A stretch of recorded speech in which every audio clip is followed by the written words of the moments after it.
కాంగ్రెస్ జిల్లా అధ్యక్షుల శిక్షణ కార్యక్రమంలో పార్టీ బలోపేతం బాధ్యతలపై దిశానిర్దేశం చేశారు సీఎం రేవంత్ రెడ్డి. ప్రతి చర్యను గమనిస్తూనే ఉంటామన్నారు. మెరిట్ కోటాలో పాస్ అయితే మాత్రమే తర్వాత అవకాశాలకు అర్హులవుతారని తెలిపారు. ఇప్పుడు నో కాస్ట్ కాఫ్ సిరప్ తో 60 రూపాయల విలువ గల ఇన్హేలర్ పూర్తిగా ఉచితం. దెబ్బకి దగ్గు జలుబు మాయం. మీకందరికి కూడా నా సూచన ఒక్కటే, మీ ప్రతి చర్య మేము గమనిస్తూనే ఉంటాం.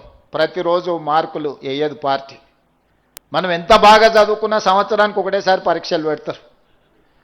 ఆ పరీక్షలలో మన రిజల్ట్ తెలుస్తుంది. మీకు కూడా మీరు ఏమనుకుంటున్నారంటే మేము ఏం చేసినా ఎవరు చూస్తలేరు, ఎన్నికల ముందల ఎవరో నాయకుడిని పట్టుకుంటే ఆ కోటాలనో ఈ కోటాలనో వస్తుందని. ఇక ఏ కోటాల్లో మెరిట్ కోటా ఒక్కటే ఉంది కాంగ్రెస్ పార్టీలో. మీరు ఆ మెరిట్ కోటాల పాస్ అయితేనే మీకు ఏదైనా అవకాశం వస్తుంది. దేశం ఆత్మనే కాంగ్రెస్ పార్టీ అని, ఆ ఆత్మనే దెబ్బతీయాలని బీజేపీ కుట్ర చేస్తోందని మండిపడ్డారు రేవంత్. పార్లమెంట్లో రాహుల్ గాంధీని మాట్లాడనివ్వలేదని, గాంధీ కుటుంబాన్ని అవినీతి ఆరోపణలతో బీజేపీ అవమానిస్తోందని ఆగ్రహం వ్యక్తం చేశారు. ప్రాణాలే లెక్క చేయకుండా త్యాగాలు చేసిన వారికి డబ్బులు తీసుకునే అవసరం ఉంటుందా అని ప్రశ్నించారు. ఈ దేశం యొక్క ఆత్మనే కాంగ్రెస్ పార్టీ.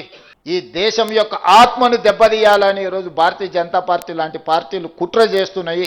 అది అంత ఆషామాషి విషయం కాదు.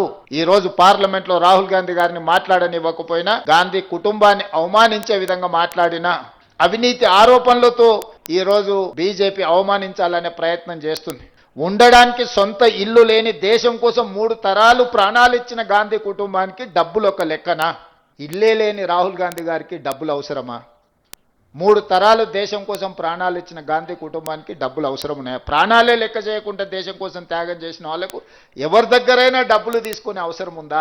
అయినా ఆ కుటుంబాన్ని అవమానించాలని, ఆ కుటుంబాన్ని రాజకీయాలలో అడ్డు తొలగించుకోవాలని, గాంధీ కుటుంబం రాజకీయాలలో ఉన్నంతకాలం ఈ దేశం ఐక్యంగా ఉంటుంది. ఈ దేశంలో దళితులకు, గిరిజనులకు, బలహీన వర్గాలకు, మైనారిటీలకి గొంతుకై గాంధీ కుటుంబం మాట్లాడుతుంది. కాబట్టి ఆ పేదల గొంతును నొక్కేయాలని ఈరోజు కుట్ర జరుగుతుంది.